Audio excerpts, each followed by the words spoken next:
My name is Helmina Mason. First, I think all of you know who I am now because I come home over here every year.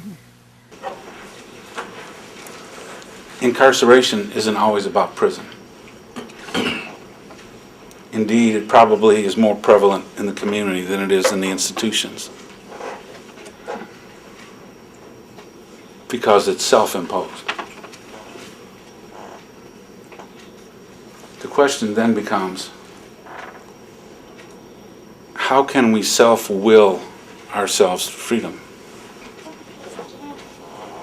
regardless of the circumstance?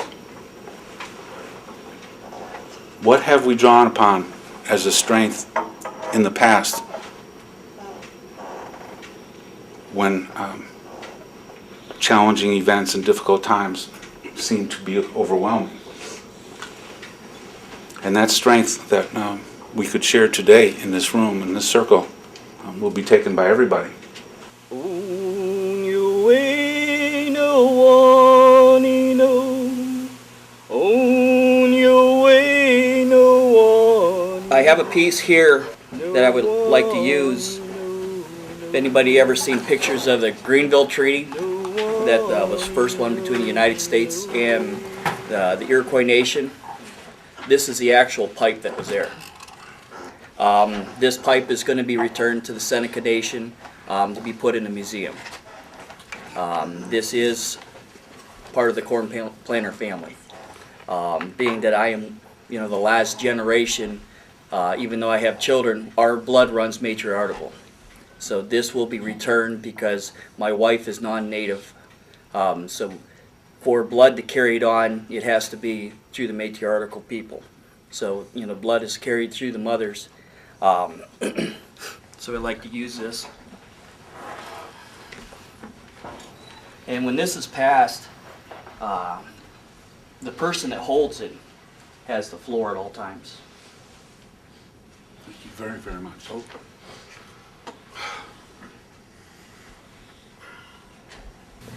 When I'm going to go home and tell the folks in Memphis that are working that hard at some work they're doing there, that there's a group up there in Dayton.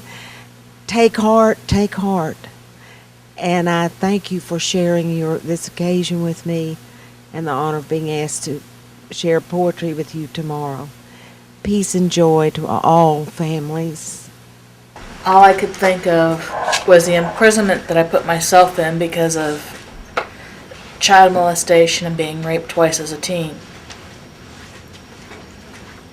And the way I'm finding out of it is the fact that I'm helping other rape victims, other child abuse victims. At one point, I was working at a high school doing a community service program for them. So we hooked up with the Lakota Rose Bracelet program, and a lot of the kids in the high school just took off with it because at that time, that community was riddled up with suicide. There were a lot of kids that were shooting themselves, overdosing on heroin. So it was really bad, and the community was kind of like pretending it wasn't going on. And so her life even woke that community up. Yeah, I just received the ashes from my mother, and at the same time when my mother passed, my brother shot himself and didn't quite finish the job, so then after he recovered, he overdosed on drugs. So I'm thinking a lot of prisons are self-imposed from our parents and grandparents, and sometimes we carry on a tradition of pain and suffering that they gave to us. I spent 8 years in prison in state prison, Missouri, and 5 years in Oklahoma. I've been out 20 years. I try to give back because that's the only way it makes sense of anything that we go through. If we don't find a way to make a medicine of it and give it back to the people, then it does us no good to have gone through it. And I certainly don't want to walk through all this at 50 for nothing. Gotta be a reason. This Teoshpai is getting bigger and bigger, and it makes us feel really good within our hearts. So I would like to say thank you to everyone here. Wopilatrankaye, ichichiape lechtatukia. Holding this thing in my hand, I feel very honored. I feel the centuries of the past. I feel the people who made this thing, who fought for this thing, for the ideas. It is a real pleasure for me, a very unexpected pleasure. And what it comes out to me is, it says to me, nothing is impossible. We set our own limitations. Once you are beyond that, you're stepping in a new world. That medicine wheel, there's 4 colors there, white, yellow, red, and black. Those are teachings. Those are teachings. White is the teaching of the fire and of death. Yellow is the air, and it's of knowledge. Red is the earth and of life. Black is the water and of ignorance. When you put those together in that wheel, and that wheel begins to spin, because life is a circle, an ongoing circle, and as it turns, those 4 colors become brown. Thus, we're just different shades of brown, you and me. I was growing up with 3 cultures, really. The Cherokee, the Appalachian, the mountain, Celtic, and science. I mean, high science. Hello everybody, my name is Rao Mason First. I come from the Standing Rock Reservation, and I'm an older brother to Lakota Rose Madison. It's real hard to go by day without mentioning her name in our household. An Indian walks in me. She steps so firmly in my mind that when I stand against the pine, I know we share the inner light of the star that shines on me. As I sat against the pine one night, beneath the star-filled sky, my Cherokee stepped in my mind, and suddenly in every tree, in every hill and stone, in my hand, all around the bones, I could see each atom's tiny star. Minute millions, so far-flung, so bright. They swept me up with earth and sky in one vast expanse of light. The moment passed. The tree was dark, the hill, the stone, and my hand was bone and flesh once more, lying on the grass.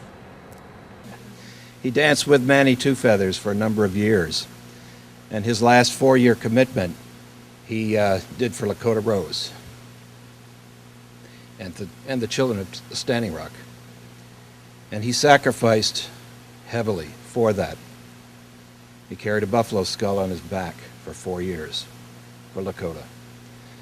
And this man was very sick the last year.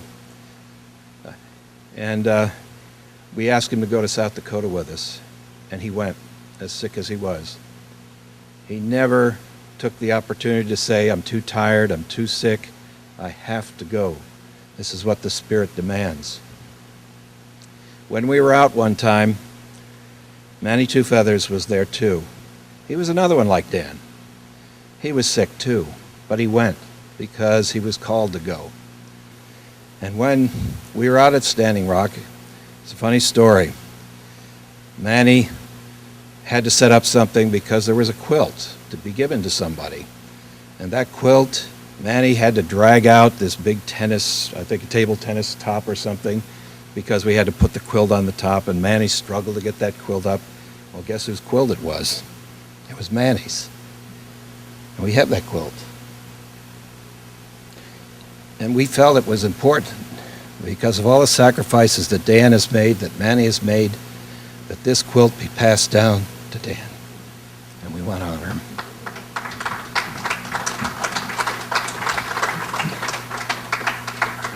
Dan has received a Lakota name from me. since he suffered, he sacrificed with the Buffalo clan, the Buffalo people. He carried a skull for 4 days at the Sundance. And so he earned a name from the Buffalo people. Tatanka Wichasha, Buffalo Man. That's his sacred name now, coming to him from the Buffalo people.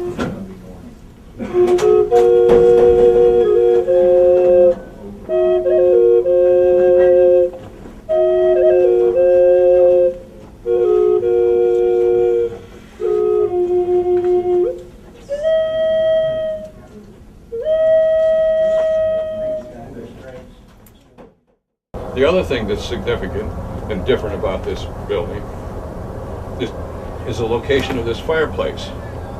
You notice that it's not over here where the people are, where logically you think that's where it might be. It's framed by this doorway, and it's more than a fireplace, it's a marker. It's a marker for that tall post in the center of the village. And that tall post in the center of the village is a sun calendar. We don't have time to do this, but usually we've created a pond, an internal body of energy. And the ideas and the thoughts and the concerns and the love and the struggle reverberate back and forth. And it is shared as it touches different people. The laughter is also shared. But the pond, in its beauty, is one in a lifetime. This pond will never be exactly the same place. There's something absolutely unique and special about it. So the pond needs to be drained so it can go back to being just a room, which it wasn't for a few hours. And if we had the time, we would then go around and ask people what they want to take from the pond to drain it. In Native American philosophies, two basic things in most of them, and that is to not be wasteful of nature and to be thankful. And so like when they killed a deer, they used every part of it. They didn't waste any of it. They ate the meat, they used the skin for clothing, they used the bones for tools, and they even boiled the hooves and used that for glue. And one of the ways when they killed a deer of saying they're giving back something to nature would be leave symbolic something important like the tobacco and say we're giving something back to nature by leaving a gift of tobacco. So I like the moose that I eat, and I respect the moose and the fish. So I said to this little boy, I said, first we must do a ceremony. We're going to offer tobacco for that fish, for it giving its life for us. And we did that, and his mother was okay with that. She understood the respect and the teachings of what this race has taught our race. And a year later, I shot 2 moose, and I brought them home in one piece, and I hung them up in the crane of my business. And the kids are looking, holy man, these are giants. They stand 7 feet high at the shoulders, and then they got a set of horns on top of a big head. And I'll tell you, they impress you when you're standing right beside you and they're looking for love. It's like, whoa, I'm not the girl you're looking for. It's like, baby, I'm out of here. Your heart thumps like no tomorrow. And I brought those children over to look at that. And the little guy says to me after we did the old picture thing and everything else, he's walking away and he come back and he says, Papa, did you put the tobacco down for them? And I was stunned. This little boy caught the lesson. And Manny and I talked one time, and I told him that story. And we say, are we making a difference? It's when the children follow, and the children teach us, we know we are making a difference.